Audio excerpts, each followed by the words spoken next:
21절입니다.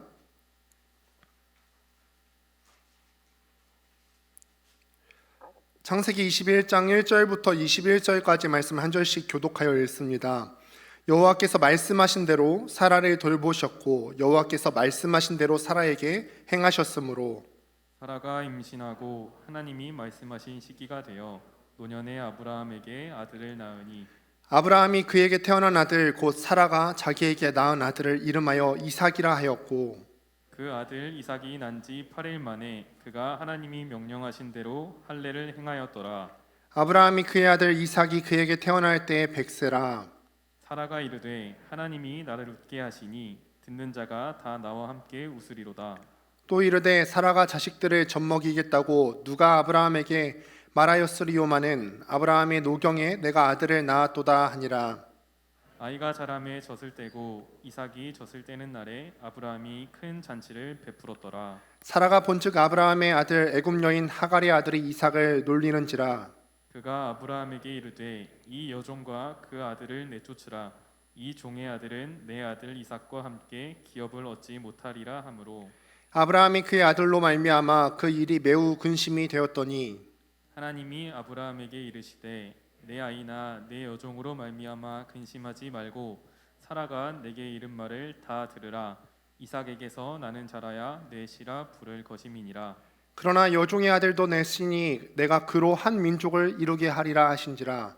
아브라함이 아침에 일찍이 일어나 떡과 물 한 가죽 부대를 가져다가 하갈의 어깨에 메워주고 그 아이를 데리고 가게 하니 하갈이 나가서 브엘세바 광야에서 방황하더니 가죽 부대에 물이 떨어진지라 그 자식을 관목 덤불 아래에 두고 이르되 아이가 죽는 것을 참아 보지 못하겠다 하고 화살 한바탕 거리 떨어져 마주 앉아 바라보며 소리내어 우니 하나님이 그 어린 아이의 소리를 들으셨으므로 하나님의 사자가 하늘에서부터 하갈을 불러 이르시되 하갈아 무슨 일이냐 두려워하지 말라 하나님이 저기 있는 아이의 소리를 들으셨나니 일어나 아이를 일으켜 내 손으로 붙들라 그가 큰 민족을 이루게 하리라 하시니라.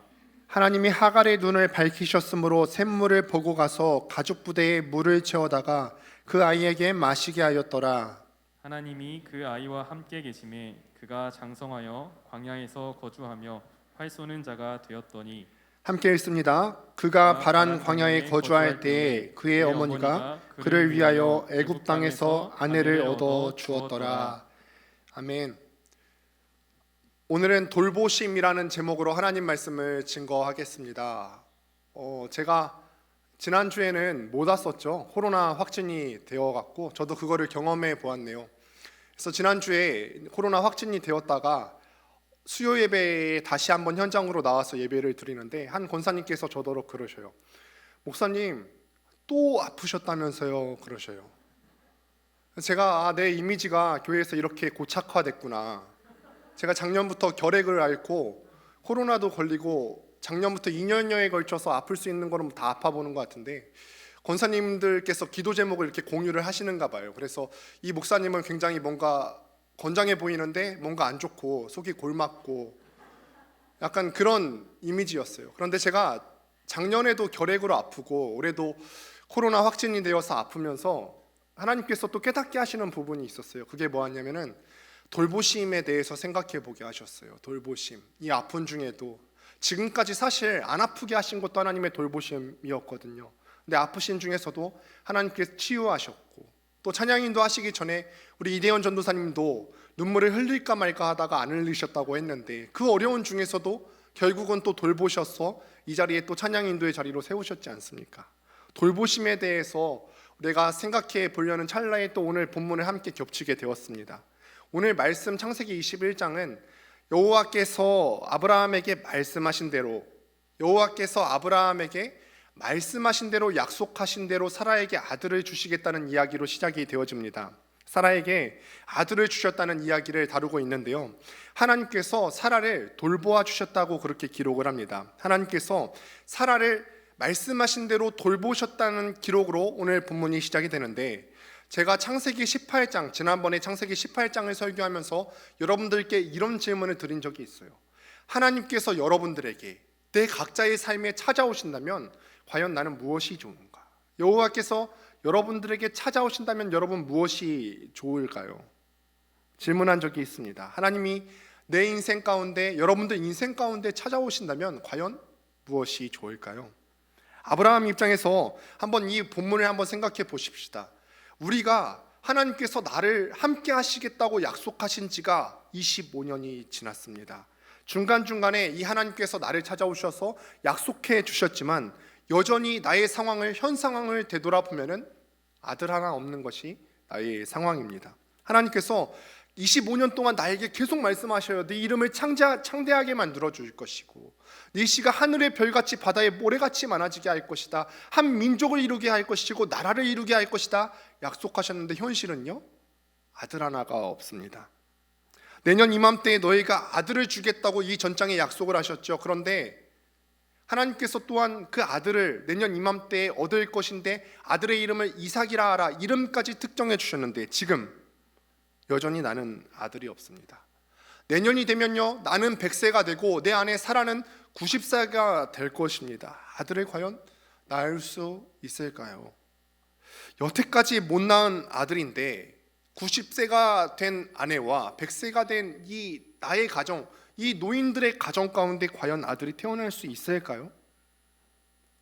여러분 이 질문이 떠오르실 때 우리가 한 가지 우리의 모습을 살펴봐야 되는데 그것이 무엇이냐면 우리에게는 이런 습관이 있어요. 어떤 습관이 있냐면은 하나님이 말씀하셨어도 우리가 하나님을 믿는다고 하면서도 나는 늘 생각한다는 거예요. 의심한다는 거예요.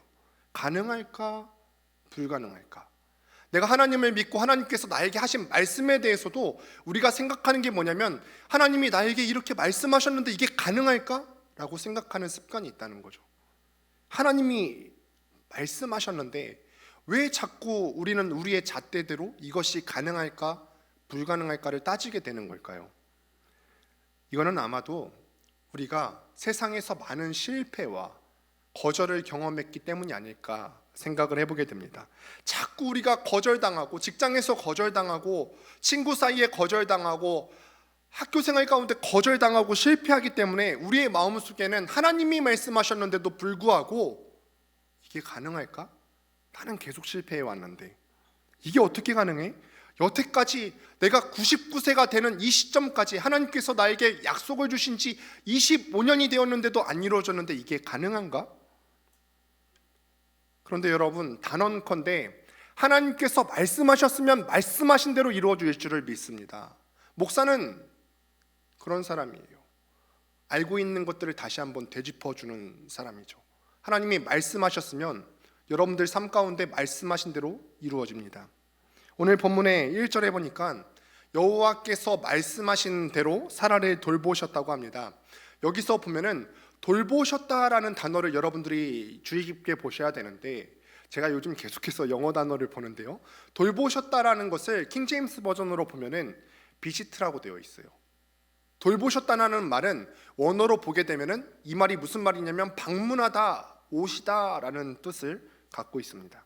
하나님께서 사라에게 말씀하신 대로 돌보셨다. 하나님께서 사라에게 약속하신 대로 오셨습니다. 내년 이맘때에 너에게로 돌아오리니 너에게 아들이 있으리라.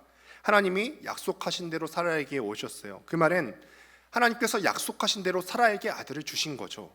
하나님이 오시다, 하나님께서 돌봐주셨다라는 말은 비단 오늘 본문에서만 나오는 말이 아니라 창세기 50장 24절에 한 번 더 반복이 되어지는데 함께 화면을 보시고 읽어보도록 하겠습니다. 함께 읽습니다. 시작. 요셉이 그의 형제들에게 이르되 나는 죽을 것이나 하나님이 당신들을 돌보시고 당신들을 이 땅에서 인도하여 내사 아브라함과 이삭과 야곱에게 맹세하신 땅에 이르게 하고 하나님이 끈떨어진 영과 같은 이스라엘 백성들에게 오신대요. 돌보신다고 하는 말이죠. 돌보신대요. 이스라엘 백성들은 이전의 과거의 역사를 되짚어 보자면은 요셉 한 명 믿고서 가나안 땅에서 애굽 땅으로 다 내려온 사람들입니다. 원래 가나안 사람이지만 이 요셉 한 명 보고 머나먼 길을 떠나서 애굽 땅 고센 지역에 정착하게 된 사람들이죠. 그런데 그만 이 요셉이 형제들보다 먼저 죽고 말았네요. 끈떨어진 연이 된 거죠. 무엇 하나 믿고 의지할 수 없는 지경에 이르게 됐습니다. 마음속에는 고센 땅, 목축하기 좋은 땅에 살고 있지만 두려움이 들었을 거예요. 요셉이 죽으려는 찰나 이제 우리의 빽인 총리 요셉이 죽게 되었으니 우리는 누구를 의지해야 되나? 과연 우리가 이 좋은 땅에 살 수 있도록 이 애굽 정부에서 우리를 내버려 두겠나? 요셉은 떠나지만 하나님께서 말씀하시기를 하나님께서 그들을 돌보셨다. 요셉은 떠났지만 하나님께서 그들에게 오셨다라고 오늘 말씀 가운데 나오죠. 하나님이 그들에게 오셔서 그들을 돌봐주실 겁니다. 하나님이 그들에게 오셔서 그들을 인도하실 겁니다. 왜냐하면 아주 오래전에 하나님께서 그들의 조상인 아브라함에게 약속해 주신 게 있거든요. 내가 너희 후손을 이 땅에 인도하여 드릴 것이다. 그리고 이 땅의 주인이 되게 해주겠다 약속하셨어요. 오늘 찬양에도 나왔죠. 약속하신 것을 이루시는 하나님, 약속하셨기 때문에 하나님께서는 요셉이 죽어도 이스라엘 사람들에게 돌보시고 오셔서 그 약속을 이루어 가실 겁니다. 요셉이 죽는 상황이고 요셉이 죽으면 이 민족은 아무것도 할 수 없을 것 같이 연약하고 불가능해 보이지만 하나님이 말씀하신 대로 하나님은 그 백성에게 찾아오셨고 그 백성을 돌보셨고 그 백성을 인도하셔서 가나안 땅으로 이끌고 계십니다. 모세가 지금 이 이야기를 기록하고 있는 거잖아요. 하나님이 말씀하신 대로, 제가 계속 강조하고 있는 겁니다. 말씀하신 대로 그 백성에게 찾아오셨어요. 하나님께서 백성에게 찾아오셔서 돌봐주신 것처럼 오늘 본문에서도 하나님이 말씀하신 때가 되어서 아브라함에게 아들이 하나 생기게 되는데요. 2절을 보시면은 모세는 하나님이 말씀하신 시기에 대해서 노년의 아브라함이라고 표현이 되어 있어요. 노년의 아브라함. 여러분, 말씀을 읽으실 때 항상 질문을 던져보라고 했죠. 왜 성경 본문 가운데 이런 기록이 있을까요? 이렇게 표현할까요? 노년의 아브라함이라고 왜 표현했을까? 불가능을 강조하는 거죠. 불가능하다는 거예요. 지금 조금 늦은 게 아니라 그냥 뭐 40세 뭐 이 정도 보면 우리가 조금 늦은 시기에 출산하는 거라 생각할 수 있잖아요. 그런데 이 시기를 아예 넘어버린 아주 늦은 때, 불가능한 때를 강조하는 거죠. 그래서 사라도 자기가 이 아이를 낳는 이 시기에 대해서 조금 늦은 것이 아니라 노년의 아브라함이라고 표현을 하게 됩니다. 도저히 아들을 낳을 수가 없어요. 아까도 이야기했지만 아브라함이 100살이 되는 시점이고 부인은 90살이 되는 시점, 도저히 아들을 낳을 수 없죠. 더구나 자신은 생리가 끊어졌습니다. 더 이상 자기 몸 가운데 아이를 낳을 수 있는 씨앗이 남아있지 않아요. 여러분, 이쯤 되면은 우리가 생각해 볼 수가 있죠. 저는 이런 질문을 한번 해봤어요. 왜 하나님께서는 아브라함이 100세 때 아이를 주셨을까? 원래 하나님께서 생명을 주관하시는 분이시고 아이를 주시는 하나님이시라면 그 전에도 주실 수 있지 않겠어요?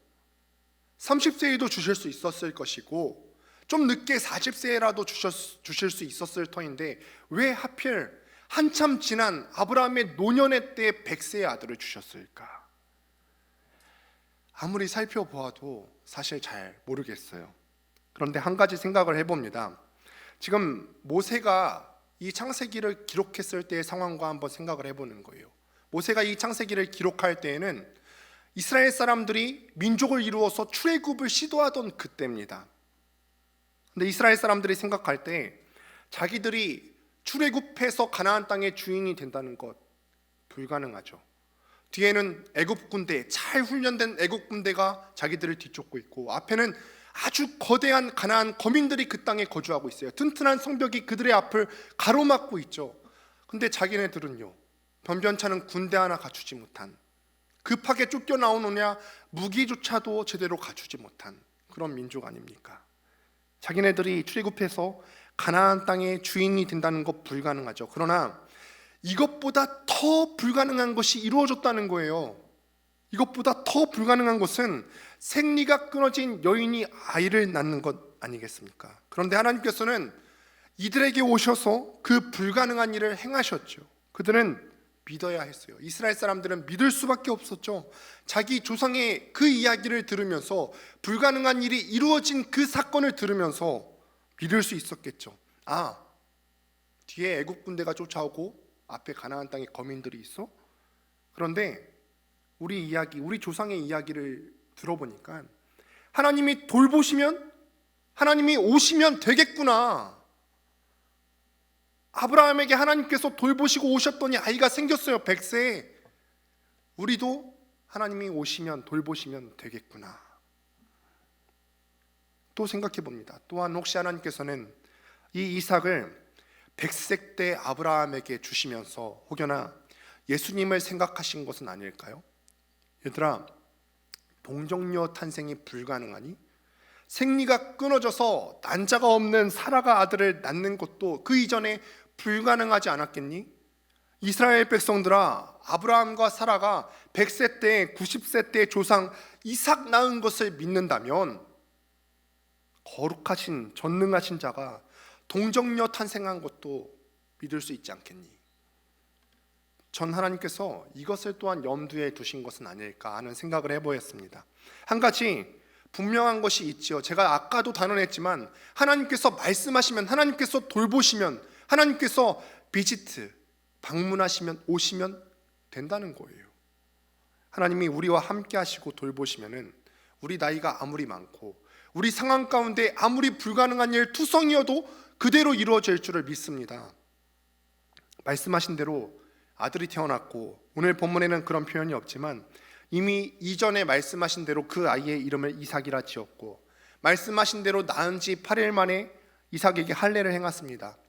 태어날 수 없는 아들이 태어났어요. 아브라함의 인생을 가만히 살펴보면요, 순간순간 하나님께서 계속 개입하시는 장면을 지금까지 봐왔는데, 이런 순간들을 통하여서 믿음의 조상으로 거듭나게 하시는 것 같습니다. 오늘 본문도 그 중에 하나가 아닐까 싶어요. 말씀하신 대로 아들의 이름을 이삭이라 지었습니다.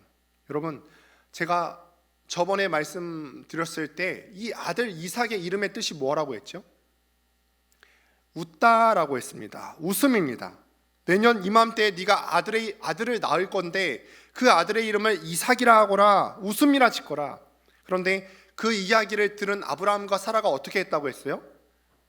이츠하크, 비웃었다고 했습니다. 비웃었어요. 그런데 그 아들이 태어난 것입니다. 전혀 불가능한 일이 가능하게 된 거예요. 전능자가 하신 말씀을 따라서 아들의 이름을, 이 아브라함과 사라가 아들의 이름을 웃음이라고 붙여줄 때 아브라함의 마음이 어떨지 한번 생각해 보실래요?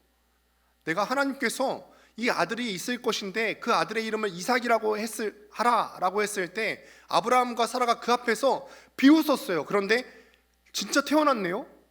그리고 그 아들의 이름을 이삭이라고 붙일 때 이 아브라함과 사라 마음 가운데 어떤 생각이 들었을까요?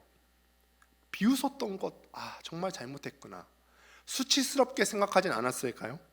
그러나 또한 그 불가능을 넘어서 하나님이 내게 오시고 나를 돌보시고 내게 아들 주심을 인해서 또 감사하지 않았겠습니까? 우리는 이렇게 모자라도, 나는 이 하나님 앞에서 비웃을 수밖에 없는 죄성으로 가득 찬 인간이고 늘 실패하고 우리의 믿음은 늘 연약하지만 우리의 온전치 못한 상황 가운데서도 우리의 하나님, 나의 하나님은 늘 온전하게 돌봐주세요. 말씀하신 대로 반드시 이루어지지요.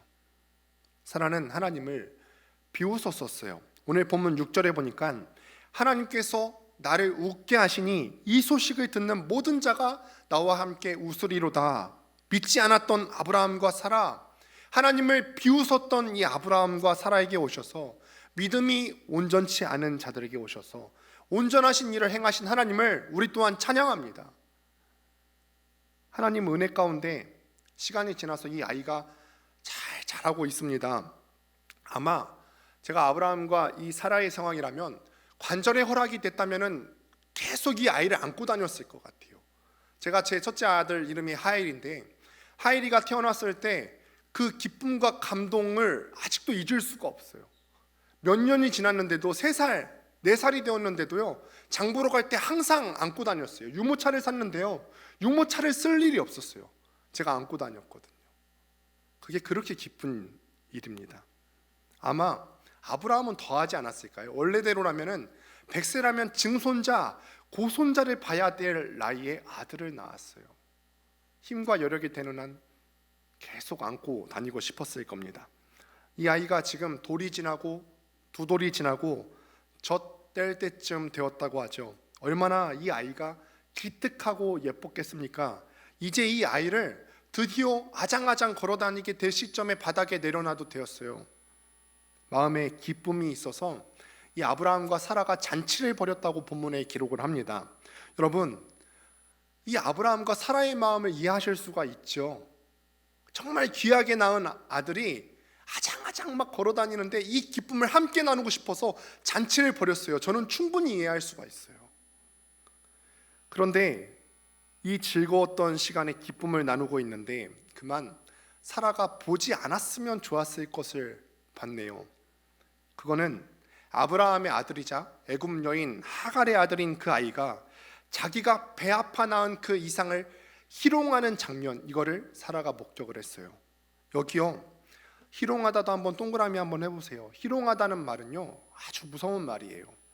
지난 시간에 우리가 비웃다라는 의미가 이츠하크라고 했죠. 그런데 이 말을 최대로 강조한 형태가 바로 오늘 본문에 나오는 이 희롱하다입니다. 아이를 아주 우습게 만들어버린 거예요. 아주 우습게 희롱한 겁니다. 오늘 본문에 가만히 살펴보면요, 사라가 지금 이 장면을 보고 견딜 수 없게 된 거죠. 아브라함이 86세 때 이스마엘이 태어났거든요. 그런데 99세가 되어서 또 이제 100세 때 이삭이 태어났으니까 이스마엘은 이삭보다 14살이 많습니다. 14살이 많은 데다가 오늘 본문 가운데서는 젖될 때쯤 되었다고 하니까 그로부터 또 2, 3년이 지났을 거예요. 이스마엘의 나이가 17살이 되었을 때의 일입니다. 17살은요, 여러분 알 것 다 아는 나이입니다. 요셉이 가나안 땅에서 애굽으로 팔려갔을 때의 나이가 17살이고요. 유대인의 관습상 12살이 되면은 아버지의 일에 참견할 수가 있고 뭔가 일을 할 수 있는 나이가 되는데 17살은 12살보다 한참 많은 나이지요. 다 자랐습니다. 그런데 다 자란 사람이 지금 젖을대고 아장아장하는 그 아이를 심각하게 희롱하고 있습니다. 이거는요, 그냥 아이고 예쁘다, 걸어봐 이거 박수하고 옆에서 그냥 장난식으로 놀리는 그 수준이 아니에요. 이거는 거의 아이를 핍박하는 수준입니다. 그래서 구약 히브리어를 신약의 언어인 그리스 언어로 바꾼 72역 성경을 보면은 이 단어를 번역할 때 박해했다라는 표현을 사용해요. 박해. 이스마엘이 이삭을 어떻게 했다고요? 그 큰 17살짜리 아이가 이제 막 아장아장 걷는 아이를 어떻게 했다고요? 박해했어요. 그 좋은 잔칫날에 박해를 하는 것을 하필 친엄마인 사라가 보게 됐어요. 여러분, 한편으로는 이 이스마엘의 상황이 여러분들 이해가 되진 않으십니까? 이스마엘이 태어나 보니까 아버지는 거부입니다. 어머니는 애굽 사람이었는데 종으로 팔려왔었는데 이 주인이 아이를 낳지 못하자 그 대신 주인의 침소에 들어서 아이를 낳았는데 그것이 바로 나입니다. 이제 내가 정말 이 집안의 주인이 된 것 같아요. 1년이 지나고 2년이 지나고 10년이 지났는데도 적자가 태어나지 않아요. 이대로만 있으면은 자라면 내가 이 모든 것을 물려받을 수 있을 것만 같아요. 아마 하갈도 그렇게 길렀을 수 있었겠죠. 너 아버지 눈밖에 나면은 절대로 안 된다. 너 잘만 하면은 네가 눈앞에 보고 있는 이 아버지의 막대한 재산이 다 너의 것이 될 거야. 잘해야 된다. 눈밖에 나면 안 된다. 아마 기대했을 수도 있었겠죠. 그 마음으로 자랐을 거예요. 이제 거의 성년이 다 됐습니다. 마음껏 사냥할 수 있는 나이도 되었고 이제는 일할 수 있게 되었습니다. 그런데 갑자기 사라의 배가 점점점 불러오는 거예요. 아들이 태어났습니다. 자기 아빠 아브라함과 사라도 이 아들이 너무 예뻐서 내려놓을 수가 없습니다. 너무너무 사랑하는데 하갈의 마음과 이스마엘의 마음은 그 예뻐하는 모습을 보면서 두 사람은 불편했겠죠. 이 아이가 젖을대고 뛰어다닐 수 있게 내려놓은 그날 다른 사람들은 다 기뻐하고 이거를 기념하는데 이날 이스마엘의 마음은 불탔어요. 동생이 태어난 게 아니라 원수가 태어난 겁니다. 이 아이만 없었다면은 내가 눈으로 보는 아버지의 모든 재산이 다 내 건데 이스마엘의 마음은 많이 괴로웠을 겁니다. 이 아이가 잘 자라고 있다는 것을 인정받은 그날, 그래서 이스마엘은 견딜 수가 없어서 아이를 박해하죠. 사라도 역시 이 박해하는 장면을 목격하고 이거를 견딜 수가 없었습니다. 그래서 본문 10절에서 자기의 남편에게 이렇게 말합니다. 당신이 그 낳은 아들, 애굽 여종에게서 낳은 그 아들 당장 내쫓으라. 당신의 기업을 이 사람들에게는 조금은 나눠줄 수 있잖아요. 그런데 조금도 나눠줄 수 없을 것이다. 그렇게 이야기를 합니다. 그러니까 아브라함의 마음은 점점점 근심이 깊어지는 거예요. 왜냐하면 내 씨로 낳은 내 아들이잖아요. 사라에게는 사라의 아들은 아닐지 몰라도 이스마엘은 내가 여종을 취해서 낳은 내 씨로 낳은 내 아들이에요. 이 아이를 내보내라니요. 이 아이를 내보내면 어떻게 살 수가 있죠? 또 하갈은 어디 출신 사람이에요? 애굽 사람이잖아요. 이 하갈이 자기 아이를 데리고 그 머나먼 땅 애굽으로 피할 수도 없는 노릇이에요. 가다가 죽을지도 모릅니다. 그런데 이렇게 근심하고 있는 중에 하나님께서 오셨어요. 돌보신 거죠. 개입하셨습니다. 이러지도 저러지도 못하는 상황 가운데서 하나님께서 아브라함에게 다시 오셨습니다. 여러분, 어떻게 하면 좋을까요? 여러분이 아브라함이라면은 이 사람들을 어떻게 할까요? 살려둘까요? 내보낼까요? 그런데 그때 하나님이 오셔서 이 이스마엘과 또 하갈과 아브라함을 돌보시기 위해서 하신 말씀이 뭐냐면, 아브라함아, 너 지금 근심하고 있는 거 내가 다 안다. 근심하지 마. 너의 아내 사라의 말을 듣거라. 분명히 그 여자의 말이, 네 아내 사라의 말이 맞아. 이 사라의 씨로 낳은 아들이라야 네 씨가 될 거다.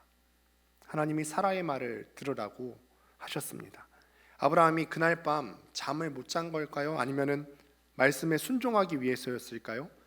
오늘 본문에 보면 아침 일찍 일어나서 짐을 지어주고 떠나보냅니다. 여러분, 때로 하나님께서 우리에게 말씀하시는 거 우리에게 잘 이해되지 않을 때가 있죠. 여러분들도 그러지 않으세요? 분명히 내가 하나님께서 원하시는 게 무슨 뜻인지 알겠는데 이해되지 않을 때가 있진 않으셨어요?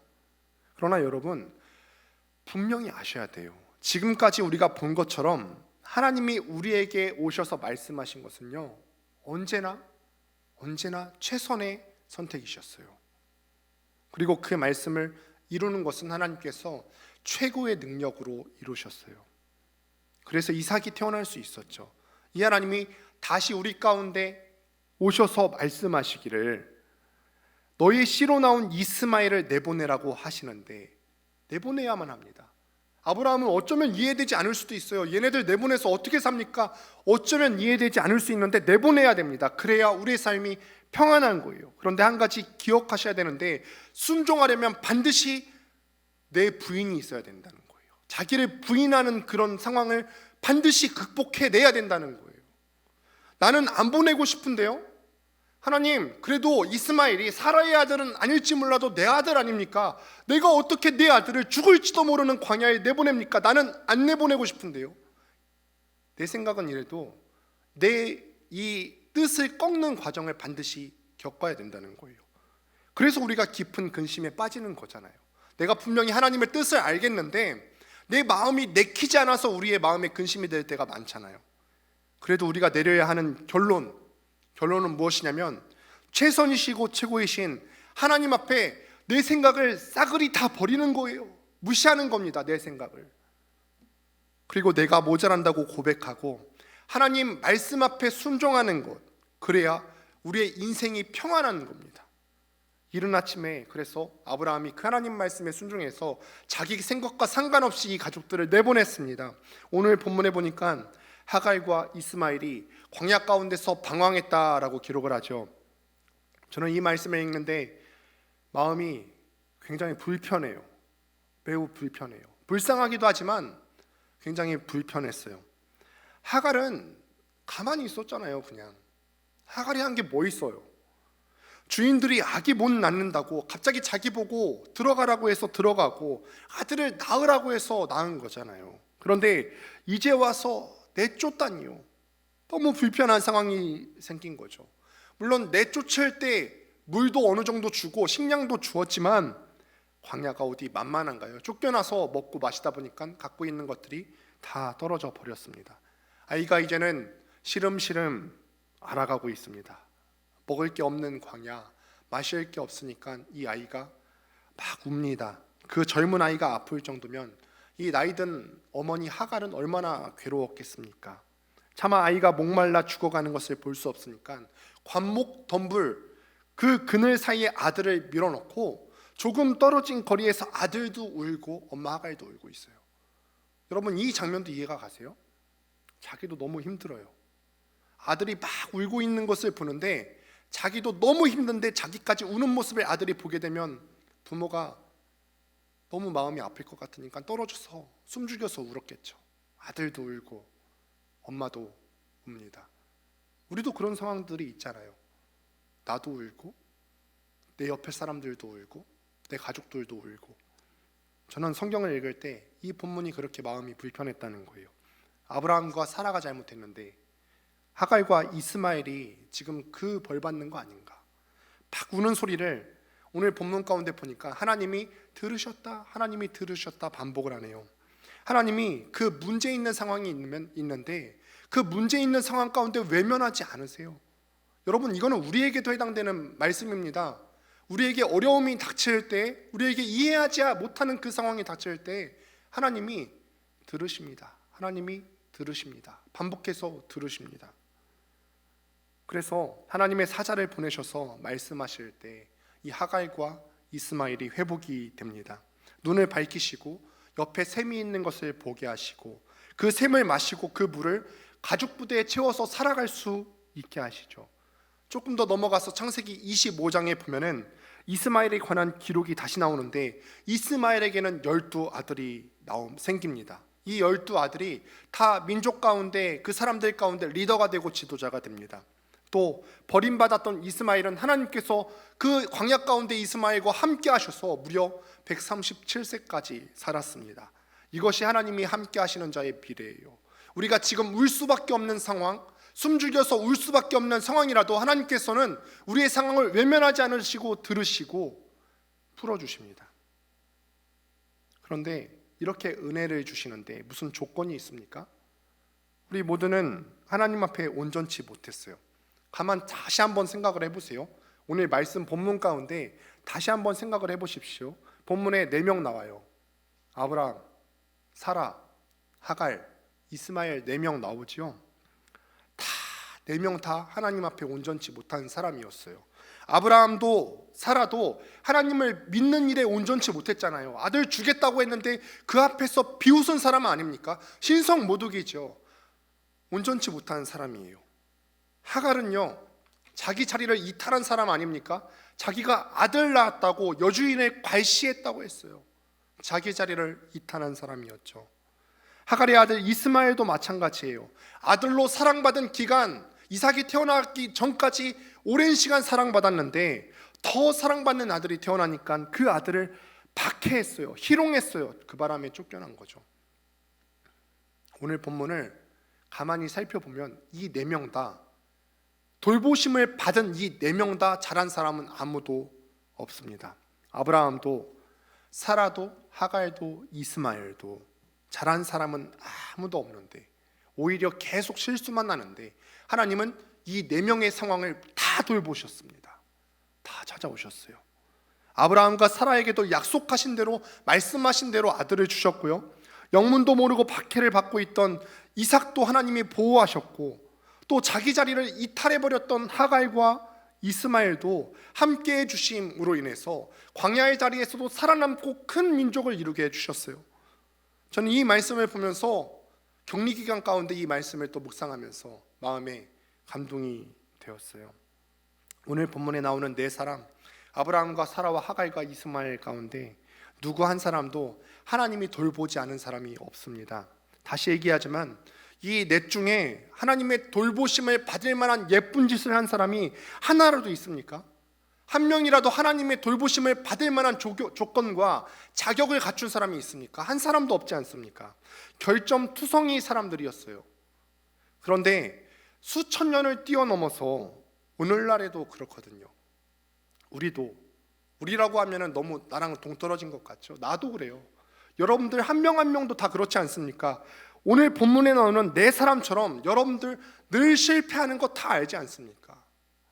실패한다는 게 전 영역에 걸쳐서 실패하지 않습니까? 신앙에 있어서도 실패하고 내가 마음대로 성취 하나 할 수 있는 것도 없고 능력도 부족하고요. 결점투성이 사람이에요. 학교에서, 직장에서 우리는 늘 실패하고 넘어집니다. 하나님이 말씀하심에도 불구하고 우리 마음 가운데 온전치 못하게 마음에 의심하죠. 이게 될까? 하나님이 말씀하셨음에도 불구하고 이게 가능할까? 그런데 이런 우리의 온전치 못함에도, 이런 우리의 불신앙에도 하나님께서는 돌보신다는 거예요. 하나님께서는 여러분들을 돌보시다 찾아오신다는 겁니다. 그 증거가 여기서 예배하는 여러분들 아닙니까? 우리 하나님께서는요, 나는 온전치 못해도 우리에게 약속하신 바를 반드시 이루시는 온전하신 하나님이십니다. 돌봐주시는 분이십니다. 그러니 여러분, 이번 한 주를 살아갈 때에도 우리에게 변함없이 말씀하시고 돌보시는 하나님을 힘입어서 살아갈 수 있게 되기를 바랍니다. 말씀을 맺습니다. 우리는 참 부족한 사람들이죠. 오늘 21장에 나오는 4명도 다 부족한 사람들이었어요.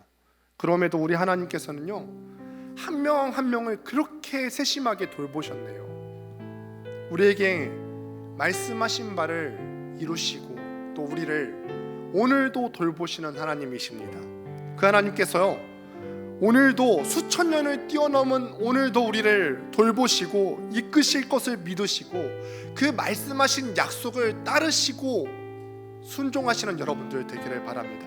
우리 하나님께서는 우리에게 산성 되시고 우리의 요새 되시죠. 늘 우리에게 도움을 주시는 하나님, 늘 우리를 돌봐주시는, 찾아오시는 그 하나님을 함께 찬양합시다. 우리 다 같이 자리에 일어나서 함께 찬양하며 나아갑니다.